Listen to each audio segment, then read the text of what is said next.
Well, you still gotta watch the game. I'm not gonna say obviously. Oh, I guess I just spoiled everything. Well, Whatever. no, just put the game out first. That's fine. I'm just gonna bleep myself. Bleep it out. Bleep it out. Yeah, I'll bleep it out. Yeah. Damn it.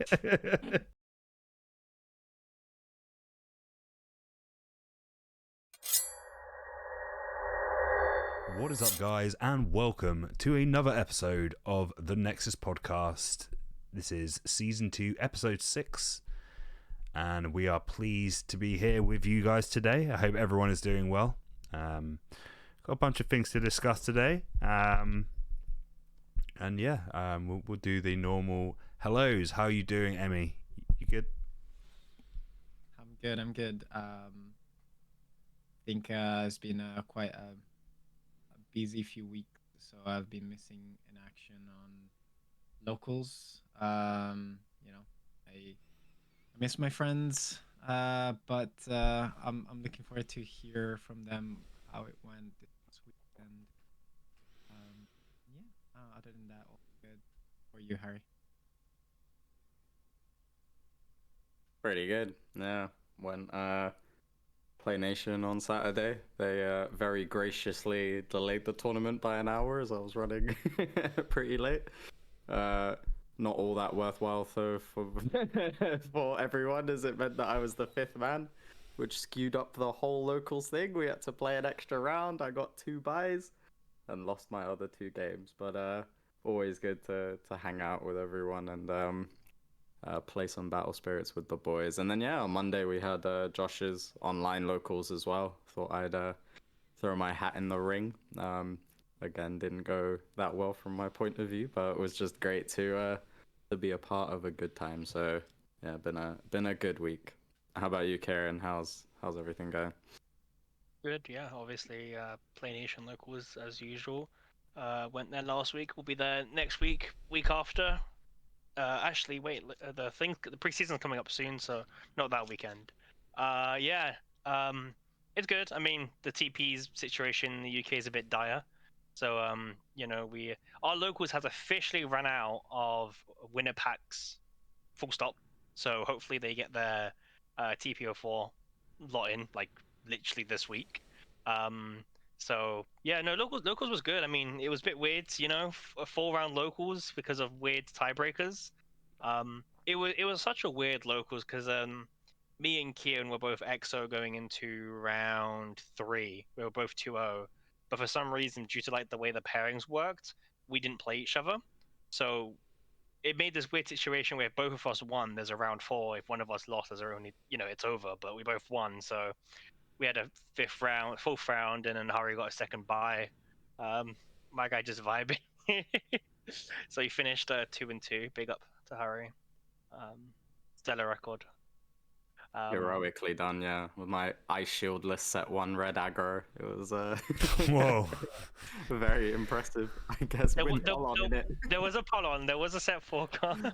Madman. Yeah, locals good. How are you, Josh? Yeah, I'm doing fine, thanks. I've just been playing Fusion World online client a bit, and yeah, just generally working, looking forward to Wolverhampton. And yeah, set up the online locals. This is the 2nd week running, and we did some filming there, like a bit of improv, commentary and stuff, just to kind of test out, see if it was a cool format. And so it's online now, guys, and the final will be going up probably soon, or it might be out already. I don't know by the time this comes out. But yes, just check it out and give us any feedback if you can. We're going to refine it and hopefully come back soon with some more episodes of that. And make sure to like, share it. All that engagement is how we see that you guys really enjoy those kind of videos. Yeah, exactly. So yeah, we really appreciate everyone watching. Talking of Dragon Ball, just want to say rest in peace to the sensei Toriyama. Really sad that he passed on March 1st. Obviously a big inspiration to a lot of people, me included. He inspired my whole life in more ways than just cartoons and stuff. Like Dragon Ball early on really influenced my music taste, which is something I still do now. I play live music, but that was, I guess, from the American version, because there's two versions of the music. They did like heavy metal music for the American version, and obviously like classical for the European version. But I saw the American version as a kid, of Dragon Ball Z at least. And yeah, no, it's just really sad. Obviously, big influence to all of us. Anyone else got any words on him? Yeah, so like I grew up in Asia as a kid, so when I moved to England, there wasn't really much in terms of cultural stuff that translated between both of those disparate worlds. But Dragon Ball Z in particular was one of the few things where going to a new school with kids who've watched a bunch of shows that I've never seen before, they'd all seen Dragon Ball, so definitely fond memories of that. And yeah, I guess if there's a sort of moral to take from it, like I don't think Toriyama would or could have known exactly how popular his work would have been and how influential it would have been. You know, he was originally like a gag manga writer who just enjoyed sort of seedy comedy with a bit of action, just writing his manga, and he ended up, you know, changing the world, defining generations of people and bringing people close together. So I think just you know, don't be afraid to be yourself and don't overthink how people will react, because you never know what impact you might have. He was a very humble man. I mean, the last public talk that he ever did was he'd written a speech for a reward he received, like a lifetime achievement thing, and he basically said in it that he you know, he never saw his drawings actually being animated, and he wasn't really interested in it. And so obviously he didn't have any idea how far his legacy would spread. And I think that's the wonderful thing, is that his legacy will probably outlive us all, really. It's very timeless, Dragon Ball, and he's passed on the torch to a well-trusted co-writer, you know. So, you know, we'll continue to see, I think we'll continue to see his legacy to grow even after his death, because he seemed very prepared for it. But what about you, Emmy? I know you grew up with Dragon Ball as well, so it means a lot to you.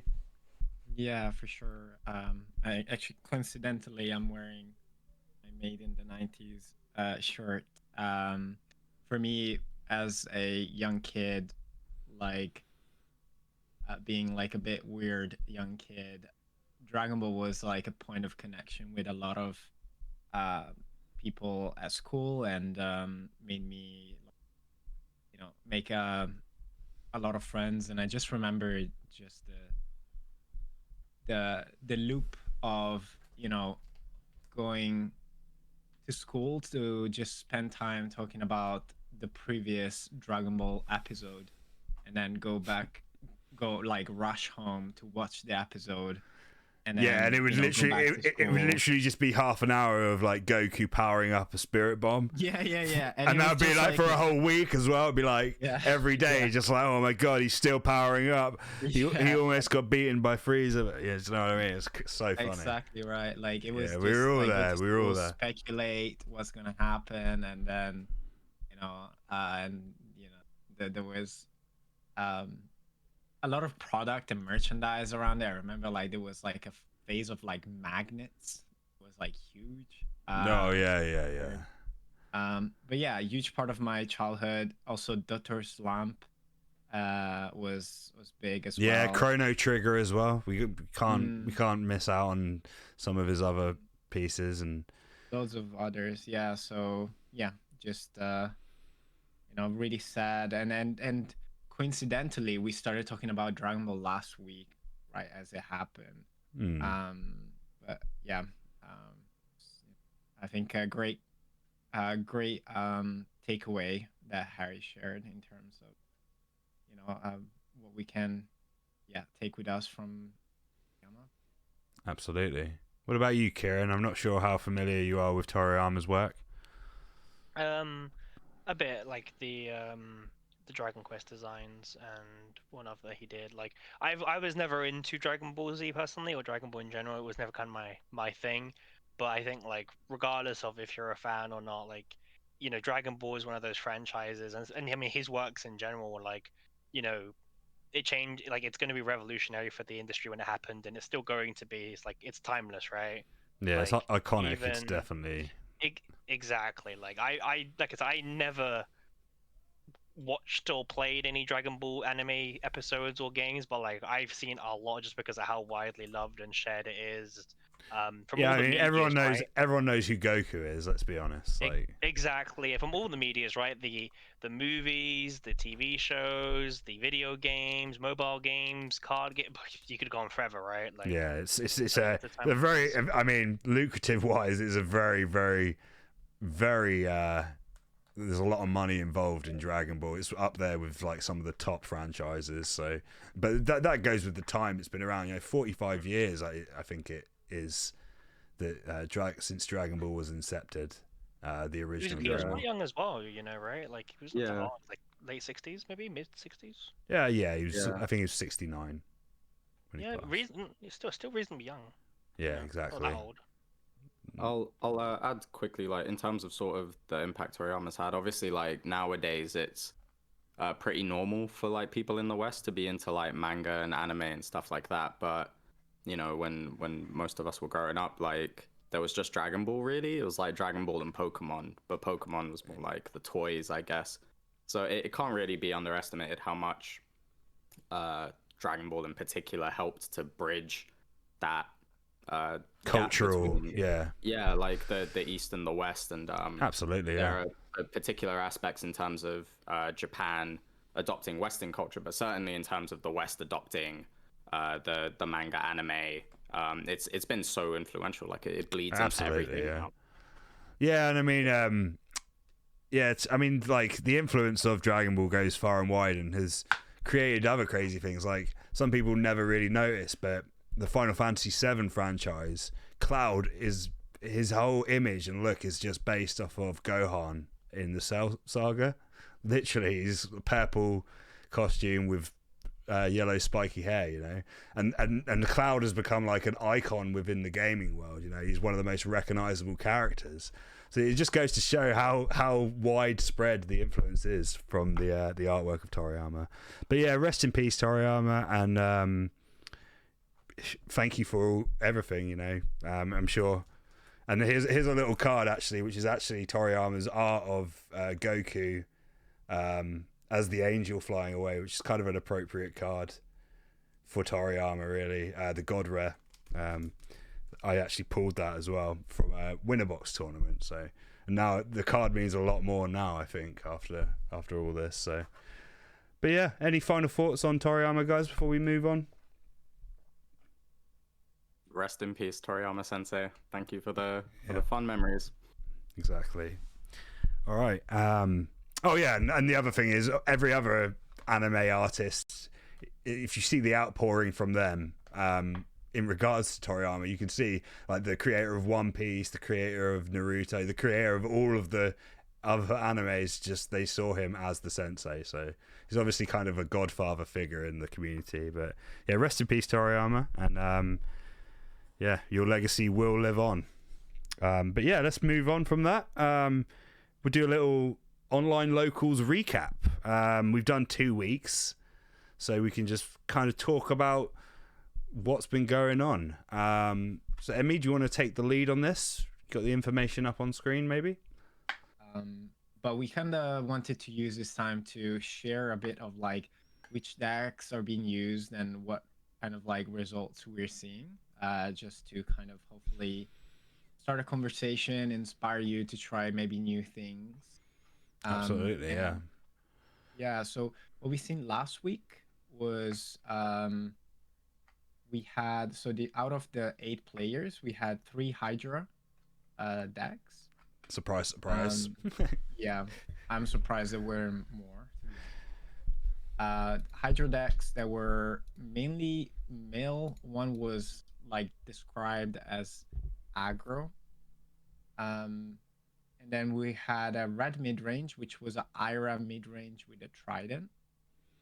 We had a one white aggro, one purple core control, one white control that I was, and one green Swift Sparrow deck, which actually ended up winning tournament last. So a great representation. We had a red, white, green, blue, and purple. We're only missing yellow last week. And the final was Hydra versus the green. Mm-hmm. So maybe I'll kick it off with a question. So in the previous video, we actually mentioned or referred to Hydra as a high roll deck, and someone in the comment, found it interesting that we see it as a, high roll deck. And I think the reason is because, the first few lists that we're seeing right now essentially just revolve around Hydra and just bringing out Hydra as quick as possible. And they're not like extremely resilient if they can't, find the Hydra in early game. I just wanted to ask you guys, like, what's your experience playing against Hydra? I don't think any of you, apart from Josh, play Hydra. Yeah, I mean, it's actually good for me to speak now because I was the Hydra in the final, and before I played Enoch on his green deck, I actually played both the other Hydra players.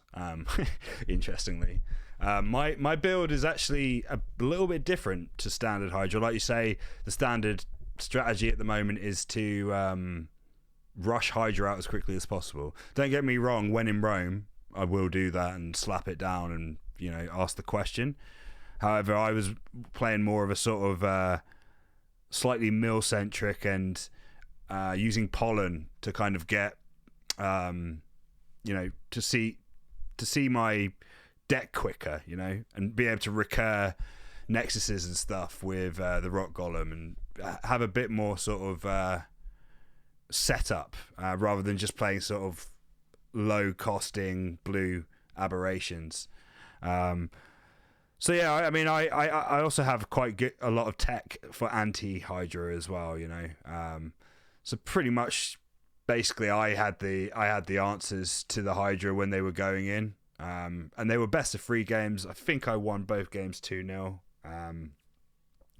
But it was just literally due to me waiting for them to Hydra first, answering the Hydra attack, and then slapping back with a Hydra. And like you say, the lack of resilience is a very common trait amongst Hydra rush builds, and I was able to exploit that every time just by letting them overcommit.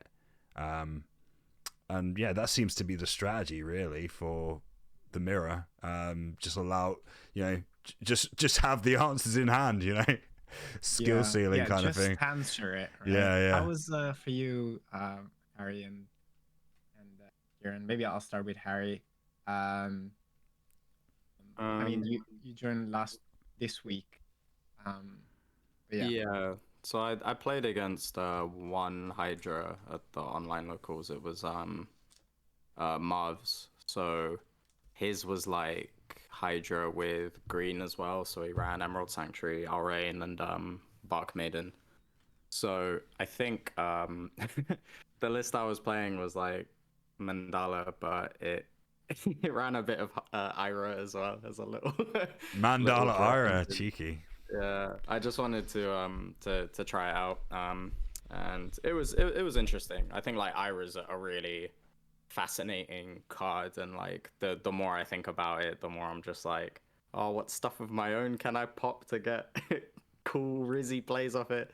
But as a sort of deck in and of itself, I think it still suffers in the same way that Star Dragons would suffer, where against control decks they can just sit back and like not really pressure you until they manage to establish a board that's quite difficult to deal with. Like if you're playing control white against it, for example, like you're under really no obligation to pressure them until Frost Tiger's out, and then maybe you get a Nomen Guard or 2 down, and then it's like, are they really gonna Ira pop your 2 Nomen Guard, draw you 6, ramp you 6? It's like that, but that's always been a problem for Star Dragons. So yeah, regarding Hydra, with my build, it was I think I said this on a previous podcast, like frog frog is the enemy, so I lost a frog a few times just getting milled out, which is fair enough if I'm also playing a mill strategy. But yeah, I think that's one thing that's interesting is I wasn't using the frog when I beat those guys, and they both were using a proxy, so I don't know if that actually if not having that in the strategy helped me. I couldn't tell you if it did or not, but yeah, it's quite matchup dependent, I think. Like the frog doesn't really do much on in the board. mirror. If you're playing against like a tempo green or a tempo purple or something, or like a fable beast, like I don't think the frog really helps you that much. It's more like if you're playing against control white or like white control 100%. I can another see that. mill deck. So it'll be interesting to see whether people go like full into the 4 frog, especially with the sort of shortage of them, or whether 2 to 3 ends up being optimal, and then maybe you side in the other copies. But yeah, I mean, on that note, I'll quickly interject. We'll just quickly talk about the TP4s. As far as I can tell, because I've been trying to get them for the online locals, no one has them in the UK at the moment, and perhaps all of Europe. I'm not sure if Asmodee have actually distributed any into Europe at all. Now I know that they are in North America, so their distribution must be out there. If it gets any worse, I may try and get in touch with Bandai to see if we can get some sort of clarity on what's going on with them, because obviously with tournaments coming up, it's not really fair if we don't all have access to the cards to have them actually tournament legal.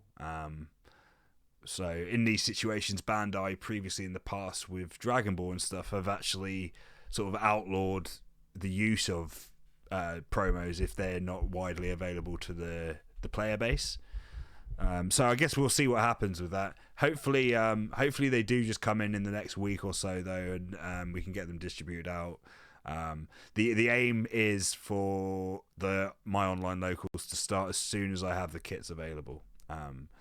So fingers crossed it will be very soon. But yeah, like I say, there's probably some sort of distribution level issue with this. I don't think it's like a lack of product. I think there's literally zero product, and all we have is 1 million pre-release kits on the market, which is a bad thing, but is also a good sign that they're definitely printing enough product to go around. So fingers crossed we see it soon. But yeah, what about you, Kieran? What's your experience with the Hydra? I know you said you have basically Hydra every time you go to locals now. So what's your experience?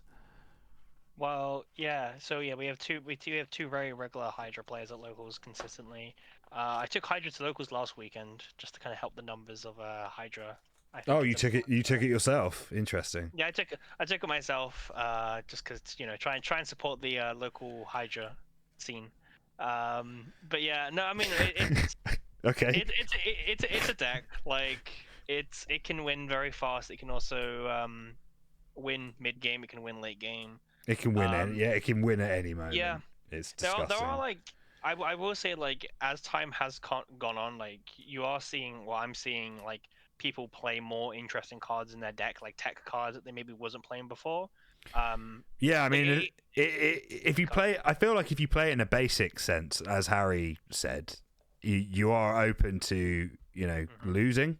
Like you have to think outside the box a bit with it, because as strong as it is counterable. But if you're doing stuff that's not expected, I think you're in a much better position to then just be like, oh yeah, and don't forget that I have Hydra that will just kill you in one turn. No, absolutely, and I think that's when like Battle Spirits gets highlighted in terms of some of its strengths a lot more, when cards that maybe you wouldn't play usually in your main deck are now in your main deck because it's just really good in double symbol format, or Hydra format even. It's kind of interesting. Like my only gripe is the TP problem, and I think like my problem with the TP, it goes a bit deeper than that, because you know, the way you're meant to, right? You know, as a locals, is you're meant to get your kit, you're meant to distribute the precipitation pack, and then you distribute the winner pack. You know, locals are hosted like once a week, right? But the problem is now, with it not being in the UK for 2 weeks, is the UK players have missed out on 2 weeks of going to their local store, getting packs, cracking them open. So essentially, you're kind of, by making the gap slow, like you're encouraging people to try and find ways of buying kits when obviously you're not meant to, but like you're Yeah. encouraging that.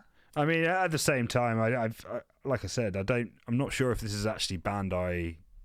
It could be Bandai's fault, but it's not intended for sure. No, it's someone's fault, but like for a competitive event, because they still try and price this game as a competitive event. I know there's no cash money on grabs, right? So I guess that's maybe the point, but you know, it's just it leaves a bit of a sour taste in one's mouth. It reminds me of like, I'm not saying it's that bad, but it reminds me of those like situations that I know like Yu-Gi-Oh had a lot more of like the very hard to get prize cards.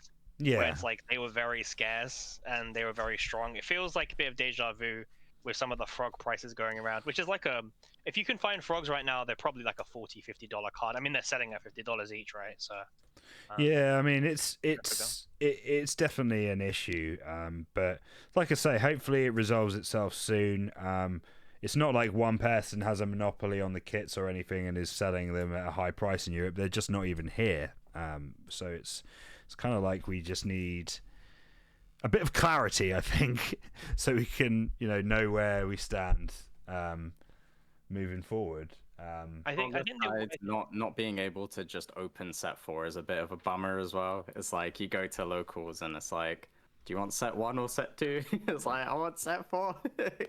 Give me the set 4. Like I just want to crack some packs open, after a hard day's dueling.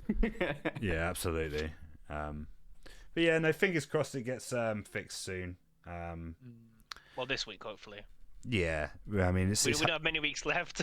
Yeah, exactly. That's the thing. Like, you're not supposed to, get 4 copies of TP card in a week, right? But I mean, we've seen List playing without it. Like, Josh has played without it, did very well. Going back to the online locals, the one that we just had this week is the one that we're seeing on YouTube.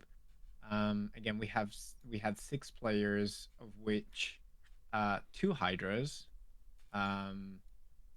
one Mandala Ara, Harry. I didn't know actually what way you were playing. And then we had a Ira deck, a green Sparrow again, and I was playing a white-red homebrew kind of thing. Hydra won this week.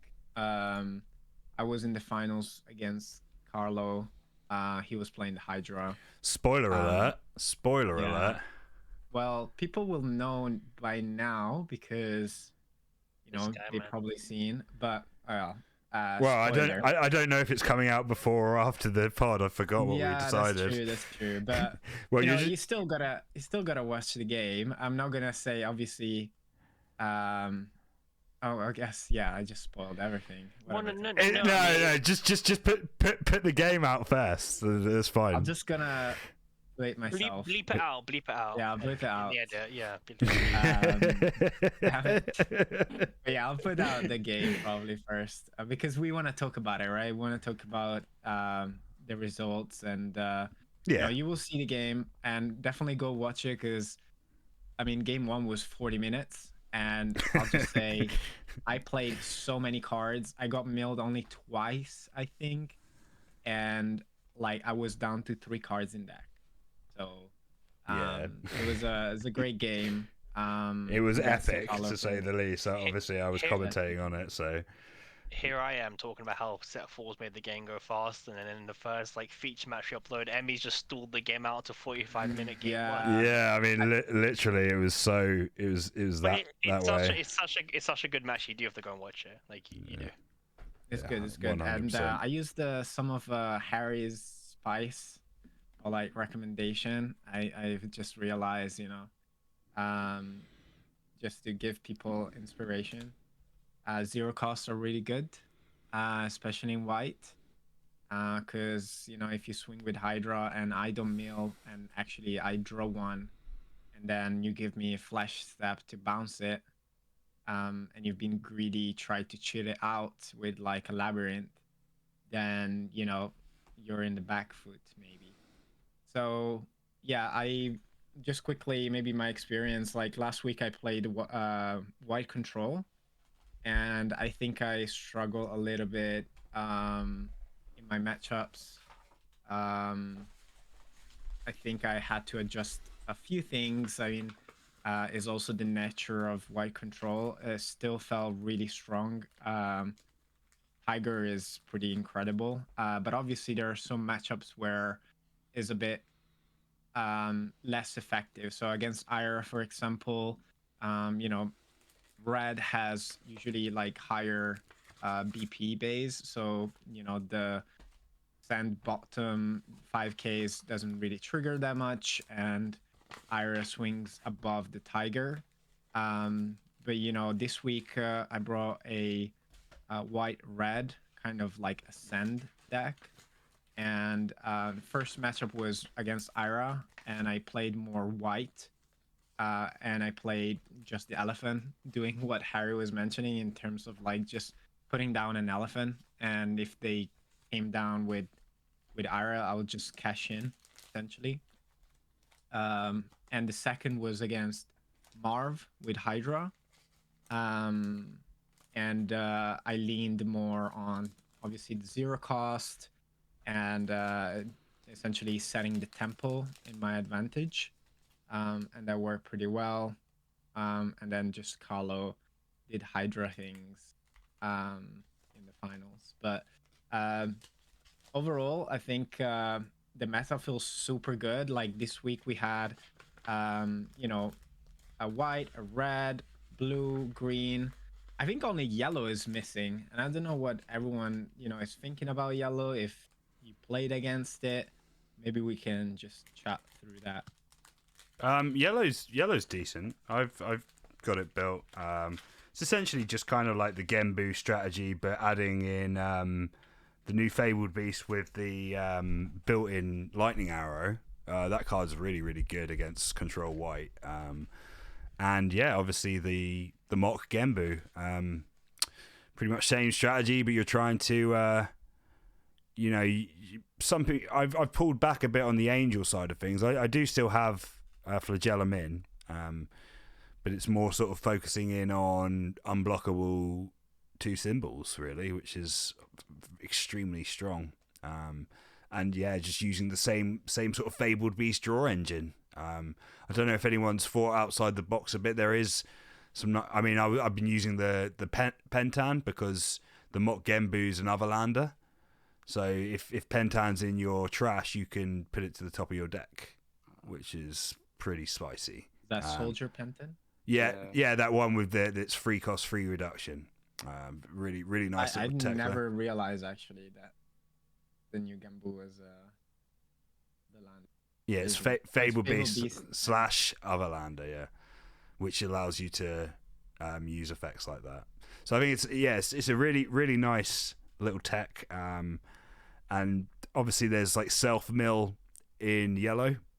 So that's a little, like a little play line where you can grab back your boss monster if you're trying to get there quickly. So yeah, but I don't know if anyone else has thought about yellow really, got any ideas on that? Other than that spiral tower. One of the guys at Play Nation plays it.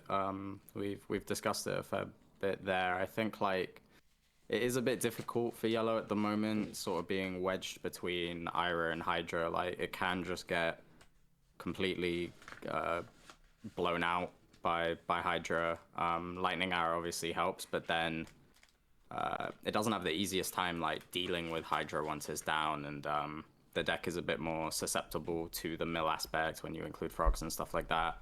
And then Ira just like, as if the yellow matchup wasn't already in red's favor, it's just like completely blown out now, with Ira being the focal point for red. So there are challenges, but I think yellow still still shines in the matchups that it did before. I mean, it was quite interesting at Play Nation actually. I think me and Kieran were watching a game between purple and yellow where it felt pretty even from purple's point of view, which it doesn't always. And I think there's definitely purple's normally really difficult for yellow. I used to find so. But between double deadly and deadly balance now, like I think purple does have quite a nice foundation where it can be swinging, drawing, popping, like maintaining control of the board, drawing cards. It's really just up to the purple player as to how they sort of close that sequence out. But the early game feels very cogent. So yeah, yellow might require a bit of something new, a bit of innovation, maybe the return of old Tinny Boy, but or something. I don't know. Maybe just like a bit more aggression, like you just try and close a game out really quickly with like freeze tiles and stuff like that as well. Go lower to the ground, but yeah, purple feels quite nicely situated, I think, as well. Yeah, absolutely. Yeah, no. So I think yellow does have fundamental flaws with. I mean, Hydra I haven't played that matchup, but I'm sure it's quite rough for yellow. But yeah, I mean, what about your locals, Kieran? We've been through the online locals. Could you give us kind of a breakdown of Play Nation? I know you've discussed it a little bit here and there, but you could maybe give us a breakdown of what people are testing, and including yourselves. Absolutely. I mean, so typically we get like 5 to 6. We had 5 this weekend with Harry coming down as usual. So, well, not even as usual, just he came down. Nice vibe as always. Yeah, so we had 2 Hydras, 1 Fable Beast, 1 Purple Control, and 1 Set 1 Ice Shield Red Aggro. And I... but yeah, no, I mean, like, it was really interesting, like, rounds. I'm pretty sure, like, yeah, round 1, I was playing Hydra. I played the Hydra mirror round 1. I mean, it's pretty gross. It is pretty much whoever has the better, like, top 6 cards, really, or top 10 with pollen, or top 11 with pollen. Basically, whoever established the labyrinth first kind of just won the game. There's nothing really too much to share about that. Yeah, I mean that's interesting because, like I said, I feel like it's a game of chicken. It's like you have to make your opponent over commit and then just slap them back. I mean, if they have ice shields, then you're kind of screwed though. If they you know what I mean? It's like ice shields, and you got 2 or 3 free turns to just go in with Hydra. It feels pretty good. I mean, in some of those games, it was literally like, okay, I have Hydra, you don't have Hydra. Where's your clapback? You know, it doesn't exist. So that was a bit rough. But yeah, I mean, like the purple, as Harry mentioned, the yellow versus purple was really interesting. I think purple could have edged it, but there's a few very tiny mistakes which ultimately I think kind of costed it. But yeah, like yellow purple was really good. Go on. That, Kieran, like as a Hydra player, like have you noticed any effective like cards or ways to counter like the mirror match? Were you prepared for it? I think it depends on your build. Like I think Hydra's really flexible. Like because like the whole Hydra package is when you actually add up when you build the deck together, it's probably like 41 cards. So you have like 8 cards flex slots where you can either do more blue, you can do like a red Nexus with Asian draw, you could do a green build as Harry mentioned Marv used. You can do some really wacky things, I think, with the remaining 9 slots of Hydra. I don't know what like green Hydra, purple Hydra, yellow. Maybe not yellow. Yellow's a bit not as flashable. I think the spots are honestly best served trying to use like magic. You know, good counter acts. You know, you use those slots to gauge what you're going to be coming up against and what your weaknesses are. And because I think, like I say, I know I keep saying the same thing over and over, but if you're playing against Hydra and you can sort of catch them off guard in a mirror, you essentially like sucker them in, and then I don't know, use a Fawn Prison on them on their last swing. Rest the last. You know, normally if they're going for game early, they'll have one thing on board with their Hydra to avoid deadly balance. And obviously, raid triggering immediately, you could just Fawn Prison. You know, Fawn Prison's a really great card. Obviously, Dream Bomb's good as well. But they are short term sort of like plasters, aren't they? Really, because you know that next turn you're just going to have to deal with the same thing. So it's, if you don't, that's why I mean it works with Hydra, because Hydra has the ability to just finish a game in one. But I wouldn't say it's as high roll as we previously discussed, though. I think it can be played smartly. You know, it's not like Exodia or something where, I mean, it kind of is like Exodia. Like if the piece is full, you do win, but I don't think it's as hard to it's not as hard to be as consistent as people think with the deck. That's all I'm going to say. Maybe- I think it is still a high roll deck. People can come at me all they want, bro. Like when the deck fucking pops off, bro, you're dead on turn 2 turns. Yeah, high three, roll as like- in if you find the card, you win. So just But it's find not that re- one. Yeah. I guess it is high roll in that respect, but it doesn't rely on high roll. Like you previously said, Yeah, no. you could finish the I mean, I game mid game, late game, early game with Hydra. But I mean, I will say, like, I've played against games with Hydra where their hand isn't as strong, and it doesn't. You can feel the power difference, like, of a hand when they don't really see, like it's not even just any Nexus, it's really just Labyrinth in particular, because Labyrinth is what generates all the ramp, all the extra cores, Yeah. the cheesing Yeah. down. Like if they don't get the Labyrinth, I mean, yes, Hydra's still annoying, but like it feels a lot more manageable. I mean, if you And- watch if you watch the game we posted today, actually from the locals, it's Carlo is playing Hydra, and in the second game he doesn't see Labyrinth for a while, and then as soon as Labyrinth drops, it's like, okay, it's game over now. But Yeah, I will say it's just a defense. So yeah, like the thing about Hydra is it does have that really nice like mid-game tools. However, so if it doesn't get the high roll Labyrinth turn 1, turn 2, it's not like out the game. For example, it has that kind of Yeah. like survivability. Sorry, Emmy, what was you gonna say? Yeah, no. You just lighten up a bulb in my head that it's essentially, we haven't even discussed that much, and I mean we don't have to spend a lot of time, but Labyrinth is really like the most effective cheat out, because if we think about other cheat out cards, like White has Noman City, but you still need to, for example, ascend if you want to play the Tiger. Red has perhaps like Big Bang and the new Sigurm, but still you need to be low health to like kind of like get max value. With Labyrinth is literally like turn 2, turn 3, GG. So in some Yeah. it's basically what you said. Like I've played games against it where it doesn't get the Labyrinth, and it does kind of just run out of ascend cards. Like you have to remember, this deck doesn't have any like natural advantage really besides pollen high rolling top 5. It has to play Starbless draw, or Ancient draws, or whatever, because strong draw is not really a plus. And those games where it doesn't see the Labyrinth, you're kind of like, oh shit, you don't have any advantage. Like even if I bounce back your Hydra, do you have another aberration? Question mark.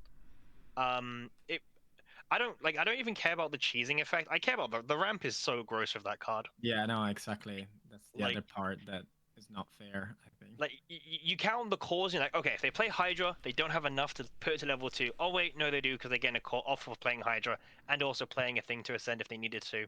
Makes sense. Like Nexus Battle Spirits Nexus Saga continues. Yeah, for sure. But at the same time, I don't think it's like tier 0. Like No, I think it. I think it. I mean, maybe in the right hands it is, but I think it's one of those where it's deceptively like I initially thought that it would be very easy to play, but I think a bad Hydra player is actually easy pickings. But they can at the same time, even if they are bad, suddenly just be like, oh, I've got 2 Hydras in hand. Can you answer that? No, you can't. I win. And there's not many cards in the game that have that kind of impact at the moment.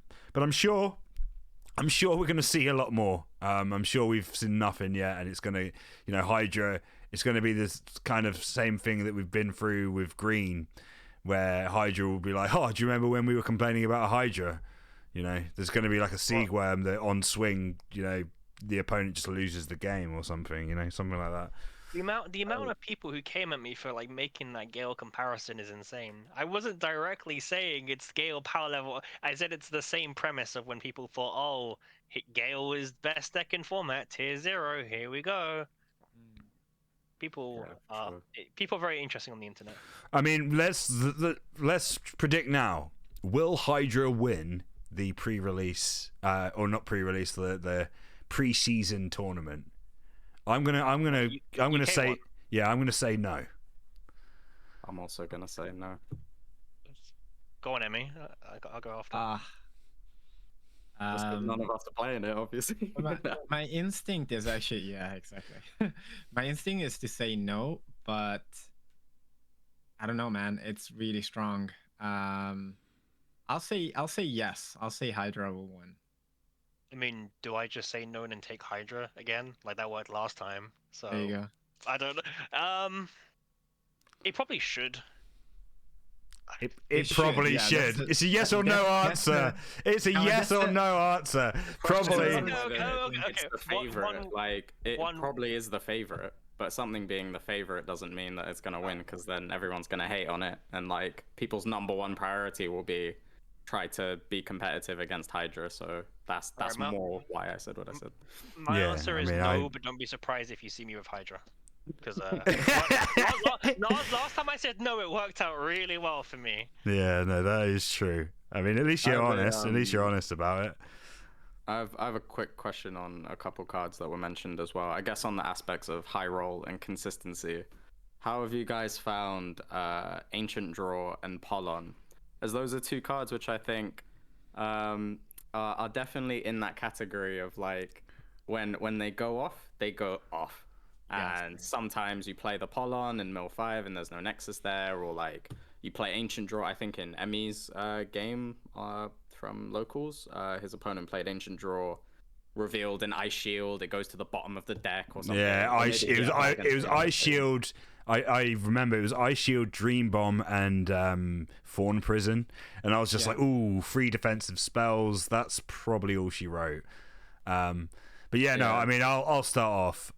Pollen, I absolutely love her, but I think you have to play into her. So if you're using Pollen as like your main strategy, you have to be able to recur stuff, because unless you're running 4 of everything, you're guaranteed to be disappointed. 10% of your deck instantly going into the trash is no small amount. Yeah, you should probably run 10 Nexuses, I guess, with Polon, right? Yeah, If it's like or Mill more. 5, I mean, depending on how much you play Nexuses, I would say between 10 and 12 is fine. Because you're pretty much guaranteed to hit one with 10 or 12. Play 36. You're fine. Yeah, I mean, you could do that. You're still with, man. But I'm gonna. You guys are gonna probably be like, "What the hell?" But I don't rate Ancient Draw enough to put it in any deck at the moment. Maybe if I was playing red, I would, but I'm not playing red. So I think the card is bait. I think you're paying 5 when you could be paying 4, and you could be paying 4 to draw 4. But I think it hasn't. Obviously, the effect is amazing, but yeah, I'll go next. I'm not lucky. That's all I'll say. When you Emmy's ready to throw some hands. Yeah, 100%. Because I think it's more like I agree on the it's gamba at the end. You are gambling, but I think it's more in like understanding the timing of the card. Like, what is the goal of the card? The goal of the card is getting you a +1 and finding your ascend card, right?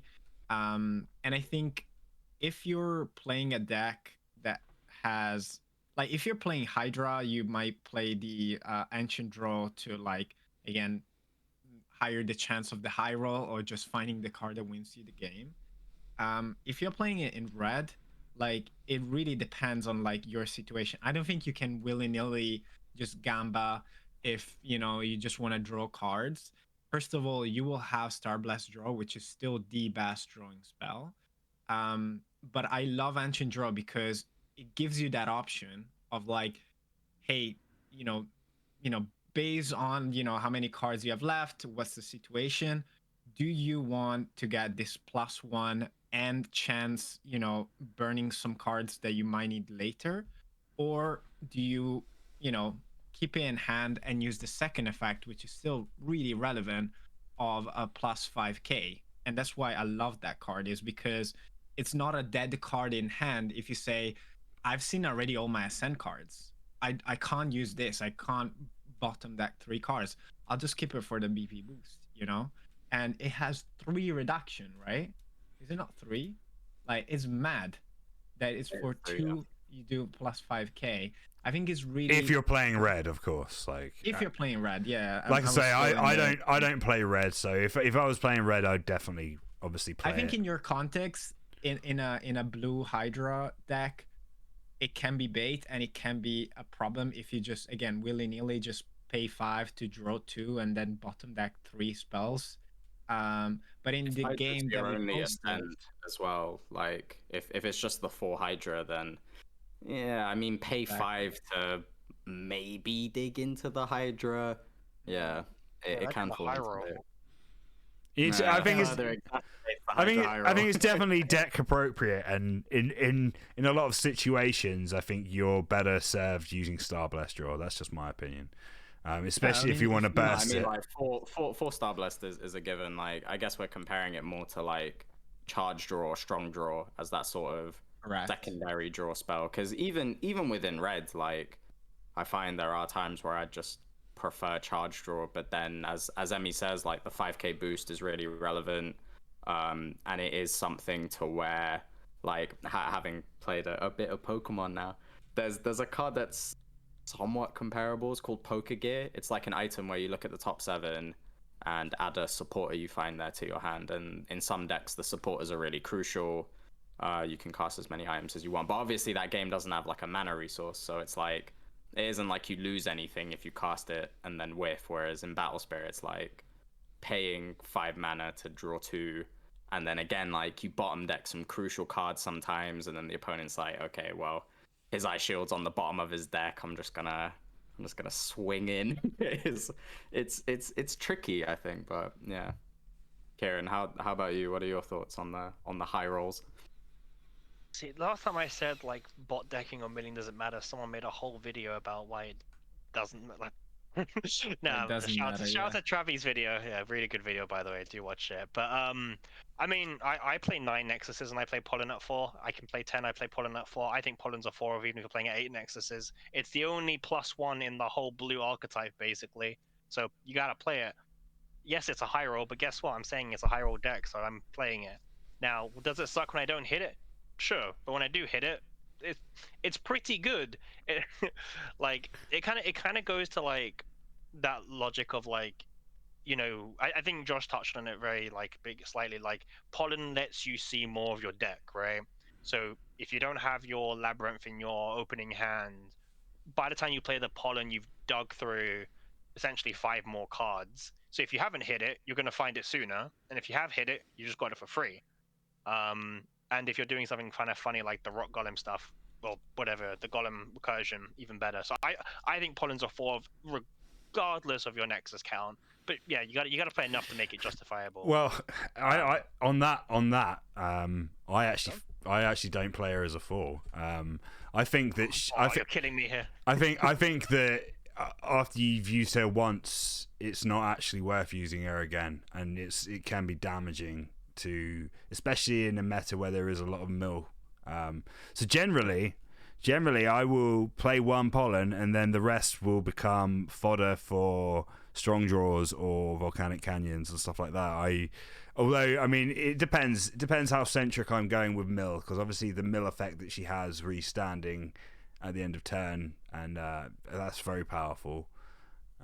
But yeah, and I guess it's interesting from this discussion to compare Pollen and strong draw in that obviously both of them sort of look at the top 5 and gain you some resource in a way, but the impact of bottom decking things that you reveal to the opponent is somehow a really bad downside compared to Pollen, where like if you mill an Ice Shield, fine, you mill an Ice Shield, but that doesn't really give much information away in terms of what's on the bottom of your deck in particular. Whereas with the Ancient Draw, like you put the Ice Shield on the bottom of the deck, it's like it's almost worse than milling it almost. And I mean, it isn't worse than milling it, but it's like it might as well be milling it. It's like, well, it's gone forever. You don't have a way to look through your deck and shuffle it in Battle Spirit, so it's just gone.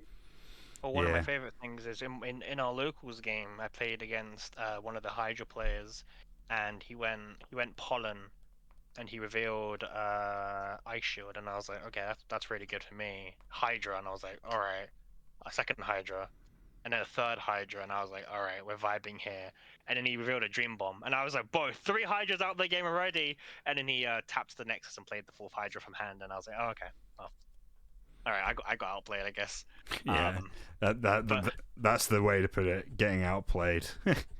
I will die on 4 Pollens. I will even buy 4 Pollen SPRs after this video and just rock up to Wolverhampton with them if I do play Hydra, which I have 3, so maybe that's the reason I'm only playing for 3 as well. Do you want to buy the 5th, Kieran, so I can borrow it?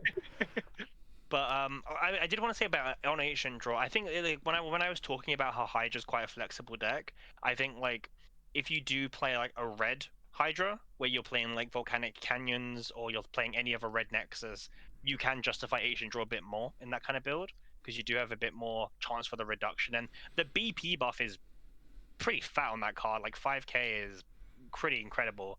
And you know, white players aren't going to expect it when they're blocking with their 16k white tigers and you throw down a 5k buff on your Hydra. Yeah, absolutely. Yeah, I mean that's something I definitely overlooked with the card. That is a huge buff. But you know, you may as well just play Power Boost. But anyway, we're pretty much done for the day, guys. Quick little tidbit: if you could post us questions, or ask us questions in DM or in any chats or anything, we want to do some Q&A. So what we're going to do a couple of episodes each season of just purely questions from you guys, where we just take your questions and run with it. So yeah, give us some questions. It can be about anything. It can be about us personally. It can be about Battle Spirits. It can be about, you know, what our favorite movies are, just anything. And as long as it's appropriate, we will definitely discuss it. So yeah, get in touch, guys. And yeah, that will be a little bit extra content for you all. We're trying to broaden our horizons a bit. But yeah, we're going to finish up now. We're going to go to question time on the round. Does anyone want to take question time on the round this week? Okay, that's question time of the round done for this week. So we'll see you next time. No, just does anyone have anything? I can always cook something. It's good. So go for it, Kieran. I'm really curious to know what, and only one. Okay, only one card. What is your favorite artwork of set 4? I think Josh can answer that very quickly. Well, there's I don't know, man. There's a few. There's a fair amount of options there. I'll go to Hari first. Go to the least experienced on the artworks. I think the Saga Seek is really beautiful, to be honest. Like, it just looks super swag. Really nice card, when Emmy pulled his, I was just like, oh, he is a jammy guy with the SPRs and the Sagas. But yeah, it looks proper sick. It's really good, but while the other two are thinking, I did want to raise a point about, like, I don't know how you guys are, but can you guys like play with one version of a rarity, or do you guys need to own your playset in the same rarity? Or I can mix it. I don't care. Costs, I guess. I like. For example, I have like my Dream Bombs. I have a World's Dream Bomb and a Judge Dream Bomb because they both have meaning to me. I know that probably triggers people, but I did a few online events for judging early on. Hopefully we'll be judging the ones coming up, which are being run by No Heroes. And yeah, obviously the Worlds one is just kind of like, you got to have it, really. That was my prize card for Worlds. I just wanted one I wasn't going to play it, but then I was like, I'm not that sentimental. I'm just going to put it in. So when I burst it, it looks hot. But what about you guys? Can you mix rarities? Yeah. I won't pretend like it doesn't make a slight difference sometimes when deck building. I'm like, oh, I've got 2 Saga Nova, or like, oh, I've got 2 Worlds Mandala only. Like, it makes a slight difference, but it isn't like, you know, it isn't the biggest deal at the end of the day. I think, strictly speaking, to maximize one's competitive advantage, you should just have all of the same rarity in a deck so that people don't know the ratios in terms of things that you're playing. But screw that, man. I mean that if people can figure out your ratios because of different cards and stuff, then that's crazy to me. No, but it's just like, say you use the world's Dream Bomb and then you use your Judge one, like people can you know figure you're out, playing 2 Dream Bomb. It's only relevant in those sorts of situations. Well, yeah, I but- mean, I have two other Dream Bombs in the deck, which are also different rarity. I have one Well, which he's is playing Fall Guys, you know that now. non-foil and one of the wave foil ones. You know, you got to have them all. You got to catch them all. Well, talking about screwing, Emmy, your favorite artwork? Yeah, very quickly. I think like in terms of rarity, with spells is actually less impactful because I think like people need to like track and remember. With spirits is more because you can bounce it and stuff. And one anecdote, I think, because on locals we can use proxy. I think it was against Marv that he played a proxy Hydra and then I bounced it. And then the next turn he played a normal one. I was like, okay, you got 2, that's fine. But yeah, I try to keep all the rarity the same. But yeah, what's your favorite art, Emmy? My favorite art is really hard because there's beautiful SPRs, but I think Lucerium is really nice and calming. Yeah, no, I definitely. At the first, I thought it was just playing a violin, but it's just resting on a. I really like health, like pictures and stuff, and it's really cool. My favorite is the TP Frog, to be honest, the card that everyone hates. Yeah, I love it. That's not your favorite art. It definitely is. Definitely is. Josh, you've got no. There's the smash and pass tier list with the most obvious choice. There's too much boober. There's too much boober in this set. Well, to be fair, I did say your favorite set 4, not TP, just to say. Okay, all right. I mean, you know what it is. It's binding 4 on SBR, all right? I thought he was gonna Sexy, say the man. SPR. Oh my god, I hate that card. The Valkyrie SPR and binding Thor. Oh yeah, Valkyrie is pretty good boober, but she's wearing a weird hat, which I don't know. That kind of. I'm just surprised you've not said the Rowing Angel. I thought you really liked that. I mean, angels are obvious choices, but no, my male angel Clavis has the best side boob on the Pro Tour things, and that can't really be beaten. That will be my special pass pick for sure. The old Pro Tour Clavis. Yeah, classic. I mean, nothing wrong with liking the womanly form. I mean, as long as we're not, you know, if we were liking like Majuk, you know, that would be a bit weird. You know, you'd be like tentacles and That's not weird. Maduk's Lang, man. Like, we can't deny it. Yeah, Dino Man as well. Dino Man's high up on the Smash and Pass. Definitely. Yeah. But no, this got a bit weird a bit quickly. So we're going to finish there, guys. So thank you all for watching. And yeah, we'll have a new podcast next week. Don't forget to drop us those questions. And we'll see you all next time, guys. Bye. Out.